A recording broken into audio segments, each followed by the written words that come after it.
Soft music plays as we see a man placing a cloth on a table and pouring himself a drink. He dips his finger in the water and touches the rim of the glass before wrapping it in the cloth and smashing it with a cane. He then puts the broken glass into a pair of slippers and wears them. He then walks with the cane into a large empty house. Then, 60s pop music starts playing with the Marvel Studios fanfare. Suddenly, it stops and starts again as Stephen Grant wakes up. He removes the restraint on his right ankle and walks away from his bed, which is surrounded by a small frame of sand. While feeding his one-finned goldfish Gus, Stephen calls his mother.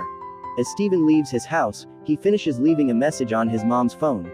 A person selling brooms briefly interrupts him.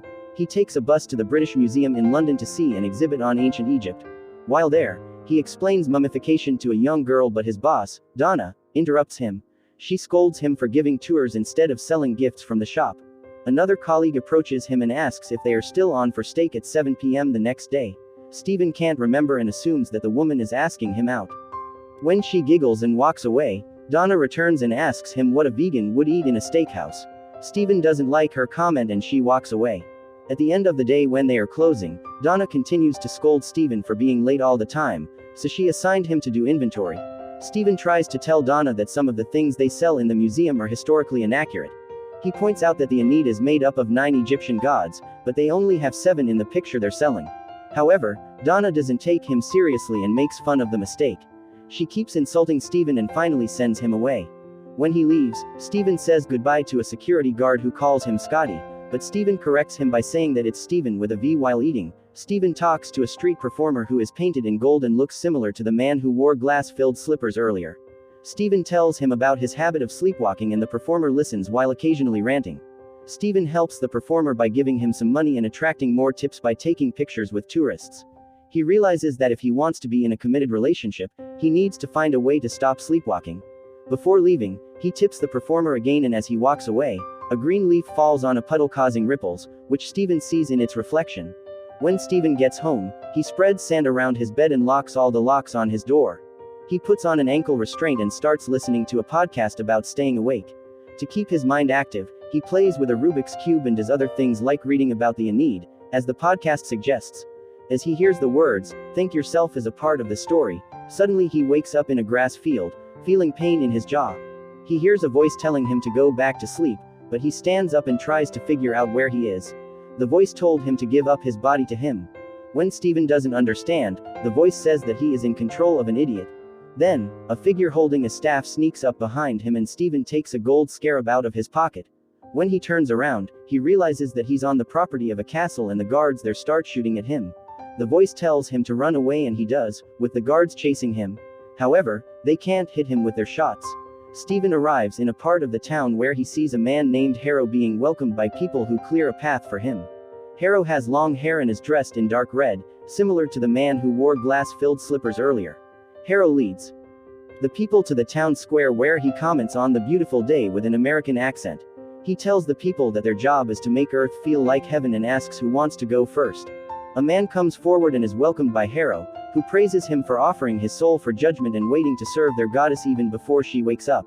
Harrow hands over his cane to the man and begins a ritual to judge his name in the name of Ammit, an Egyptian god of death. Stephen and the other townspeople observe as Harrow's tattoo of a scale on his right arm glows slightly. After the ritual, Harrow announces that the man is a good person and hugs him. Meanwhile, the guards continue to search for Stephen among the crowd. Harrow introduces himself as Arthur and a woman steps forward to be judged. As Harrow judges her, his scale tattoo tips to one side and turns red. Arthur apologizes to the woman as she receives Ammit's judgment and dies. The guards inform Arthur that they were attacked during the exchange, and 2 of their men were killed. Arthur wanted to catch a spy, so he spoke in an old language called Ancient Egyptian. This made Stephen, the spy, reveal himself. Arthur realized Stephen was a mercenary, and Stephen told everyone that he worked at the British Museum's gift shop. Arthur asked Stephen to give back the scarab. A mysterious voice tells Stephen not to give the scarab to Arthur, but he doesn't understand and holds onto it. The crowd takes the scarab from him, and he passes out. When he wakes up, he sees that 5 people are hurt, possibly dead, and there's blood on his hand with the scarab in it. The voice tells him not to let go of the scarab and he escapes in an American van with the driver's seat on the left. Stephen is driving and listening to Wham! When he's chased by multiple cars with the steering wheel on the wrong side, things get more intense, and he passes out again. When he wakes up, he finds the windshield broken, an attacker dead, and he's holding a gun. The voice warns him not to lose the scarab. He doesn't have time to understand as he avoids a truck carrying logs that ends up destroying the other cars except for two. Steven gets scared again and passes out once more. When he wakes up, he sees the last Jeep in front of him, and a car falls off the road. The voice scolds him for losing the gun, and two guards approach his stalled van. Steven panics again, but the logs from the truck come down and take out the guards, saving him. He wakes up in his bed feeling relieved as he realizes he's restrained to the bedpost again. While following his morning routine, Steven feeds his pet Gus and realizes that his fin has grown back.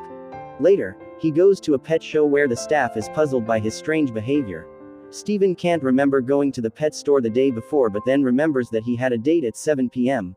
Steven gets ready for his date and goes to a restaurant, but his date doesn't show up. He calls her and she informs him that it is Sunday and they were supposed to meet on Friday. Steven is confused and upset.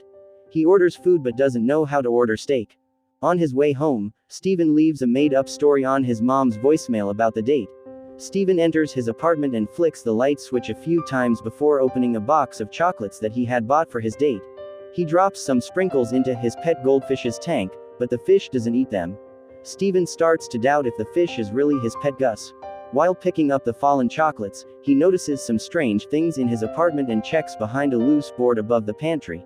There he finds a car key and a cell phone with missed calls from someone named Layla, and one missed call from Duchamp. Steven calls Layla and she's surprised that he's alive after not responding to her texts and calls for several months.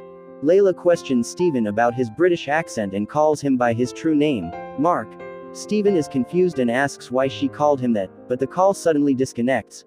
Steven hears someone calling his name and tries to figure out who it is. The voice tells him to stop and then the lights start flickering. Steven gets scared and runs out of his apartment to the elevator. While the elevator is going down, he sees his reflection in the mirror. When the elevator reaches the second floor, Steven has a scary hallucination of a creature coming towards him. He then wakes up on a bus and sees a bird's beak right in front of his face. When Steven wakes up on the bus, he notices that everyone is staring at him. He sees a figure on the side of the road and recognizes Arthur on the bus, realizing that he is real. Steven goes to the museum and tries to find JB, the security guard he met earlier, for help. However, he is interrupted by Donna. Steven sees Arthur in the museum and excuses himself from Donna. He follows a man he saw on the bus and meets Arthur, who is walking with a cane. Steven asks for help from another security guard, but the guard reveals a scale tattoo and says, "Praise Ammit." Arthur explains to Steven about the philosophy of Ammit, who judged people's entire lives, including their future. She was tired of waiting for sinners to commit their sins before punishing them. Arthur believes that Ammit was imprisoned by other lazy gods who didn't do their job properly. If Ammit was free, she could have prevented tragic events like the fall of the Holy Roman Empire and the Holocaust. However, Ammit was even betrayed by her own avatar, a concept that Steven only knew from popular culture. Arthur is aware of the voice that Steven hears in his head, and she arranges for him to be judged by Ammit. As Steven's cane hangs, the scale on his arms and Arthur's scale tattoo start shaking uncontrollably, indicating a state of chaos within Steven. Suddenly, the doors to another exhibit open and Steven runs away from Arthur. Arthur instructs the guards to let him go. Later that evening, Arthur is doing inventory alone as the museum closes.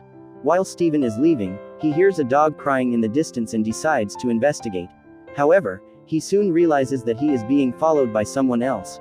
As Steven hides from an unseen creature, Arthur makes an announcement throughout the museum, demanding that Steven return the scarab. In a state of panic, Steven runs into the men's bathroom to hide, where he comes face to face with his true alter ego, Marc Spector, in the mirror. In the bathroom, Marc reveals to Steven that in order to survive the attack, he needs to give him full control. Steven agrees and lets Marc take over. The creature breaks in and attacks, but Moon Knight arrives and defeats it. Moon Knight is a superhero who wears a gray suit with a hood, cowl, and cape. He beats the creature to its presumed final death after it tries to escape.